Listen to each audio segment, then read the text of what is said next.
J'ai 103 ans et je vais vous confier quelque chose que personne, ni vos parents, ni votre thérapeute, ni vos livres de développement personnel ne vous diront jamais.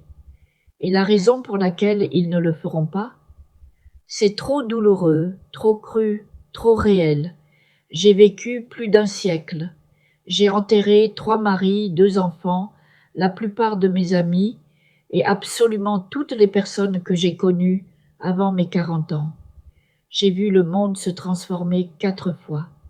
Et durant tout ce temps, j'ai appris une vérité qui me hante chaque jour. Nous vivons tous comme si nous avions toujours vécu, alors que nous ne possédons presque rien. Mais laissez-moi vous dire quand j'ai compris cela, pas à 90 ans, pas à 80, à 33 ans. Et il m'a fallu 70 ans pour saisir pleinement le sens de cet enseignement. C'était le 14 octobre 1955. Je m'en souviens, car c'était un vendredi et j'avais prévu d'aller danser ce week-end-là avec mon mari, Robert. Nous étions mariés depuis 8 ans. Il avait 2 petits garçons, James et William. Robert travaillait à l'aciérie, un homme bien, stable, le genre à m'embrasser le front tous les matins avant de partir au travail et à me dire « À ce soir, Dorothy ». Sauf que ce vendredi-là, il n'est pas rentré. Il y a eu un accident à l'usine. Ils ont dit que c'était rapide. Ils ont dit qu'il n'avait pas souffert. Mais ils disent toujours ça, n'est-ce pas? Ce qu'ils ne disent pas, ce que personne ne vous dit, c'est que lorsqu'une personne meurt subitement, elle emporte avec elle tous vos mots non dits, chaque je t'aime non prononcé, chaque dispute pour laquelle vous ne vous êtes pas excusé, chaque instant où vous étiez trop occupé, trop fatigué ou trop en colère pour simplement être présent. Ce soir-là, assise à la table de la cuisine, je me suis fait une promesse. J'ai promis de ne plus jamais gâcher un seul jour. J'ai promis de vivre pleinement, d'aimer sans retenue, et de ne plus jamais remettre à plus tard le bonheur. Et vous savez quoi? J'ai rompu cette promesse presque aussitôt. Oh, je pensais vivre mieux. Je serrais plus souvent mes garçons dans mes bras. Je leur disais plus souvent « Je vous aime ». Mais la vie suit son cours, n'est-ce pas? Je me suis remariée, j'ai été prise par le travail, les garçons ont grandi. Je me disais que tout allait bien, que j'avais retenu la leçon, mais non, pas vraiment. Car voici ce que je ne comprenais pas à 33 ans, ce que j'ai mis 70 ans de plus à saisir pleinement. Il ne suffit pas de survivre à une tragédie et de se dire qu'on a changé. La vraie leçon n'est pas que la vie est courte. Toutes les cartes de vœux vous le disent. La vraie leçon, c'est qu'on oublie. On retombe dans ses vieilles habitudes. On recommence à croire qu'on a tout le temps. Et cet oubli, cette lente dérive vers la complaisance, c'est ça la vraie tragédie. Je me suis remariée en 1958. Charles, un homme adorable. Nous avons passé 42 ans ensemble avant que son cœur ne lâche. Et vous savez, mon plus grand regret concernant ces 42 années, ce ne sont ni les disputes, ni les problèmes d'argent, ni les désaccords. Mon plus grand regret, ce sont tous ces mardis soirs ordinaires passés à faire la lessive au lieu d'être avec lui. Toutes ces fois où j'ai dit « Pas maintenant, je suis occupée », alors qu'il voulait aller se promener. Tous ces moments que j'ai vécus comme s'ils étaient acquis. Parce que voilà ce que personne ne vous dit quand on vit jusqu'à mon âge. On ne perd pas seulement les gens qu'on aime. On les perd encore et encore dans sa mémoire. Chaque fois qu'on pense à eux, souviens-toi d'un autre moment gâché, d'une autre conversation que tu n'as pas pu écouter attentivement, trop distrait, et d'une autre étreinte interrompue par un impératif. Mon fils William est décédé en 1987. Il avait 45 ans, d'un cancer. J'en avais 65. Je me souviens d'être assise à son chevet, lui tenant la main, et il m'a dit: Maman, je suis désolée de ne pas t'avoir appelé plus souvent. Et j'ai eu envie de hurler. J'avais envie de le secouer et de lui dire: Pourquoi s'excuser maintenant? Pourquoi ne s'appelait-on pas tous les jours quand on le pouvait? Mais je ne l'ai pas dit. Je lui ai juste tenu la main et j'ai menti. J'ai dit qu'on avait eu assez de temps. Ce n'était pas le cas. Mon troisième mari, Frank, est décédé il y a 2 ans, à 18 ans. Nous avions été ensemble pendant 21 ans. Et même après tout ce que j'avais appris, tout ce que j'avais perdu, vous savez ce que je faisais encore, il m'arrivait encore de faire défiler mon téléphone pendant qu'il parlait. Il m'arrivait encore de soupirer quand il racontait la même histoire pour la 10e fois. Il m'arrivait encore de penser: je ferai attention demain. Mais il n'y avait pas toujours de lendemain. On est jeune, on est là assis à se dire: c'est déprimant. Vous pensez: de toute façon tout le monde finit par mourir. Mais vous passez à côté de l'essentiel. L'important n'est pas que tout le monde meure. L'important, c'est que vous agissez comme si vous étiez l'exception, comme si votre vie serait différente, comme si vous auriez le temps plus tard de vivre comme vous l'entendez. J'ai 103 ans et je peux vous dire avec certitude que ce plus tard n'arrive jamais. Vous pensez voyager à la retraite, vos genoux seront en piteux état d'ici là.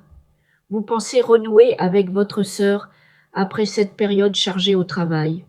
Cette période durera 20 ans. Et puis, elle ne sera plus là. Vous pensez commencer à écrire ce livre, à apprendre cette langue, à faire ce voyage, à avoir cette conversation quand vous aurez plus de temps, plus d'argent, plus de tout. Vous ne le ferez pas, car voici la cruelle ironie. Vous avez du temps maintenant, simplement, vous ne l'utilisez pas à sa juste valeur. Vous le gaspillez pour des choses futiles. Vous le dépensez avec des gens qui vous épuisent. Vous le gaspillez à vous inquiéter de choses qui n'auront plus d'importance dans 5 ans. Et puis un jour, si vous avez la chance de vivre aussi longtemps que moi, vous vous retournerez sur votre passé et vous réaliserez que vous avez eu tout le temps nécessaire. Tu ne l'as tout simplement pas utilisé. Je ne te dis pas de quitter ton travail et de partir à la recherche de toi-même. Je ne te dis pas d'ignorer tes responsabilités. Je te dis quelque chose de bien plus difficile. Je te dis de faire attention maintenant, aujourd'hui, à ce que tu fais réellement de cette vie si courte et unique. Ta grand-mère est-elle encore en vie? Appelle-la aujourd'hui, pas demain, aujourd'hui, parce que je suis grand-mère et je peux te dire exactement ce qu'elle fait en ce moment. Elle est assise quelque part, peut-être en train de regarder de vieilles photos, peut-être simplement en train de contempler le paysage par la fenêtre, et elle pense à tous ceux qui ne l'appellent plus, à tous ses petits-enfants trop occupés. Et elle se dit que ce n'est pas grave, que chacun a sa vie, qu'elle comprend. Mais cela lui brise le cœur un peu plus chaque jour. Tes parents, si tu as la chance de les avoir encore, ils ne seront pas là éternellement. Et quand ils ne seront plus là, tu ne te soucieras plus de cette dispute que vous avez eue il y a 5 ans. Vous n'allez pas vous soucier du fait qu'ils aient parfois été difficiles ou qu'ils ne vous aient pas compris.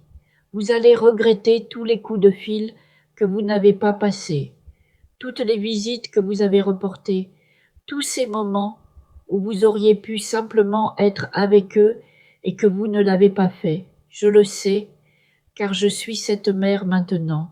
J'avais 2 fils. William est décédé il y a 38 ans. James a 76 ans aujourd'hui. Il vient me voir tous les dimanches, qu'il pleuve ou qu'il vente, sans exception. Et vous savez quoi? Ce n'est pas suffisant. Non pas parce que ce n'est pas un bon fils, c'est un fils merveilleux, mais parce que, quand on aime vraiment quelqu'un, on n'a jamais assez de temps. Chaque dimanche, quand il part, je le regarde marcher vers sa voiture et je me demande: le reverrai-je? À mon âge, chaque au revoir pourrait être le dernier. Et ce n'est pas morbide, c'est juste une question de statistique. Mais voici ce que vous devez comprendre. Ce n'est pas différent pour vous simplement parce que vous êtes jeune. Chaque au revoir pourrait être le dernier pour vous aussi. Vous n'y croyez tout simplement pas encore. J'ai une arrière-petite-fille. Elle s'appelle Sophie. Elle a 16 ans. Le mois dernier, elle est venue me rendre visite et elle a passé tout son temps les yeux rivés sur son téléphone. Et je n'ai rien dit, parce qu'à quoi bon? Elle se croit éternelle. Elle croit que les messages de son ami sont urgents. Elle croit que ce moment passé avec son arrière-grand-mère sera toujours disponible. Ce ne sera pas le cas. Et un jour, probablement bien plus tard, elle se souviendra de cette visite. Et elle se souviendra qu'elle l'a passé les yeux rivés sur son téléphone. Et cela la blessera d'une façon qu'elle ne peut pas encore imaginer. C'est de cela que je veux te préserver, de cette douleur, de ce regret, pas le regret des grandes erreurs, celles avec lesquelles on peut faire la paix, mais le regret de la simple absence, d'être physiquement présent, mais mentalement ailleurs, de traiter les gens que tu aimes comme s'ils seraient toujours là. Ils ne seront pas toujours là. Je ne serai plus là pour longtemps. Je le sens. Pas d'une manière effrayante, juste d'une manière rassurante.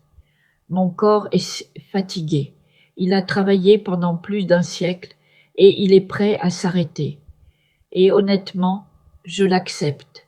J'ai vécu longtemps, bien plus longtemps que je ne le méritais ou que je ne l'espérais. Mais je ne peux me résoudre à l'idée que vous puissiez gâcher la vôtre comme j'ai gâché une si grande partie de la mienne, car voici la vérité que j'ai apprise à 70 ans. Trop tard. Les moments qui comptent ne sont pas les grands événements. Ce ne sont ni votre mariage, ni votre remise de diplôme, ni votre promotion. Ces moments sont merveilleux, certes, mais ce n'est pas ce dont vous vous souviendrez à la fin. Vous vous souviendrez de ce mardi après-midi où votre père a essayé de vous montrer comment réparer l'évier et où vous avez fait preuve de patience au lieu de vous agacer. Vous vous souviendrez de ce samedi matin anodin où vous avez préparé des crêpes avec vos enfants sans que personne ne soit pressé. Vous vous souviendrez de cette promenade avec votre mari où vous l'avez vraiment écouté au lieu de préparer vos prochaines phrases dites. Ces moments-là, ordinaires, sans prétention, tout à fait anodins, où vous étiez simplement là, pleinement présent. Ce sont ceux-là qui comptent, et ils sont à votre portée maintenant, aujourd'hui, en ce moment même. Mais vous devez les choisir, vous devez vous battre pour eux, car tout dans notre monde est conçu pour vous en éloigner. Votre téléphone, votre travail, vos ambitions, vos peurs, votre liste interminable de choses à faire. Si je pouvais retourner auprès de Dorothy, 33 ans, qui se tenait dans cette cuisine la nuit de la mort de Robert, voici ce que je lui dirais. La promesse que vous faites en ce moment, même pour ne plus jamais perdre un seul jour, vous allez forcément y renoncer. Vous allez y renoncer encore et encore, car vous êtes humain et les humains oublient. Mais voici votre véritable mission. Vous souvenir et revenir. Vous souvenir et revenir. Chaque fois que vous oubliez, chaque fois que vous retombez dans la distraction, l'agitation et que vous tenez les autres pour acquis, prenez-en conscience et revenez. Revenez à la présence. Revenez à l'attention. Revenez à l'amour. Pas parfaitement, mais avec persévérance. J'ai 103 ans. J'ai vécu 37 195 jours. Et je peux compter sur les doigts d'une main le nombre de jours où j'ai été pleinement, totalement et complètement présent. C'est mon véritable regret. Non pas de ne pas avoir accompli davantage, voyagé davantage ou gagné plus d'argent, mais d'avoir vécu la majeure partie de ma vie comme un somnambule. Ne faites pas comme moi. N'attendez pas 70 ans pour comprendre cela. N'attendez pas que tous ceux que vous aimez soient partis pour réaliser que vous auriez dû mieux les aimer de leur vivant. Arrêtez de lire ceci et appelez quelqu'un que vous aimez. Arrêtez de lire ceci et allez vous asseoir en silence avec quelqu'un. Arrêtez de lire ceci et regardez vraiment les gens qui vous entourent tant qu'ils sont encore là. Car je vous le promets de tout mon cœur, le futur n'arrive jamais.